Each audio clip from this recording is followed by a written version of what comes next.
Hi ಎಲ್ರಿಗೂ ನಮಸ್ಕಾರ. ಯಾರ್ಯಾರೆಲ್ಲ WhatsApp use ಮಾಡ್ತಿದ್ರಾ, ಈಗ ನಿಮಗೆ ಕೆಲವೊಂದು ಇಂಪಾರ್ಟೆಂಟ್ ಕಾಂಟ್ಯಾಕ್ಟ್ಸ್ ಇರ್ತವೆ. ಅಂದರೆ ಈಗ ನಿಮ್ಮ ಯಾರಾದರೂ ನಿಮ್ಮ ಒಂದು ಬೇಕಾಗಿರೋರು ಇರ್ತಾರೆ, ಅವ್ರದ್ದೊಂದು ಚಾಟ್ನ ನೀವು ಏನಾದರೂ ಪ್ರೈವೇಸಿಯಾಗಿ ಸ್ವಲ್ಪ ಸೀಕ್ರೆಟಾಗಿ ಇಡಬೇಕು ಅಂತ ಅಂದರೆ, ಈಗ ಕೆಲವೊಂದು ಟೈಮಲ್ಲಿ ನಿಮ್ಗೆ ಗೊತ್ತಿಲ್ಲದೆ ನಿಮ್ಮ ಫ್ರೆಂಡ್ಸು ಇಲ್ಲ ಕೊಲೀಗ್ಸು ಯಾರಾದರೂ ಕೈಯಲ್ಲಿ ಕೊಡ್ತಿರ್ತಾರೆ, ಅವರು ಆ ಮೆಸೇಜಸ್ನ ಓಪನ್ ಮಾಡಬಾರ್ದು, ಅದರಿಂದ ಏನು ಪ್ರಾಬ್ಲಮ್ ಆಗಬಾರ್ದು ಅಂತಂದರೆ, ಈಗ ಕೆಲವೊಂದು ಟೈಮಲ್ಲಿ ನಮ್ಮ ಒಂದು ಪ್ರೈವಸಿ ಇಂಪಾರ್ಟೆಂಟ್ ಆಗುತ್ತೆ. ಅಂಥ ಟೈಮಲ್ಲಿ ಕೆಲವೊಂದು ಚಾಟ್ಗಳನ್ನ ನಾವು ಸೆಕ್ಯೂರ್ ಮಾಡಲೇಬೇಕು.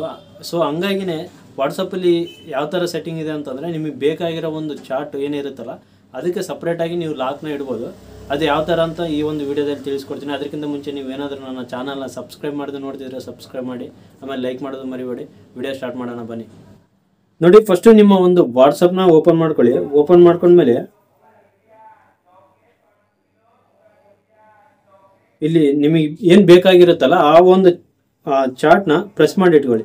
ಓಕೆನಾ? ಪ್ರೆಸ್ ಮಾಡಿ ಇಟ್ಕೊಂಡು ಮೇಲೆ 3 ಡಾಟ್ಸ್ ಏನು ಕಾಣ್ತಿದೆಯಲ್ಲ ಅದ್ರ ಮೇಲೆ ಕ್ಲಿಕ್ ಮಾಡಿ, ಇಲ್ಲಿ ಲಾಕ್ ಚಾರ್ಟ್ ಅಂತ ಇರುತ್ತೆ, ಅದ್ರ ಮೇಲೆ ಕ್ಲಿಕ್ ಮಾಡ್ಕೊಂಡು ಇಲ್ಲಿ ಕಂಟಿನ್ಯೂ ಏನಾದರೂ ಕೊಟ್ಟರೆ, ನೀವು ಆಲ್ರೆಡಿ ಏನಾದರೂ ನಿಮ್ಮ ಒಂದು ಹೋಮ್ ಲಾಕ್ ಏನಿರುತ್ತಲ್ಲ ಆ ಒಂದು ಇದಕ್ಕೆ ನೀವೇನು ಪಾಸ್ವರ್ಡ್ ಕೊಟ್ಟಿರ್ತಾರಲ್ಲ ಅದು ಆಟೋಮೆಟಿಕಾಗಿ ಸೆಟ್ ಆಗ್ಬಿಡುತ್ತೆ.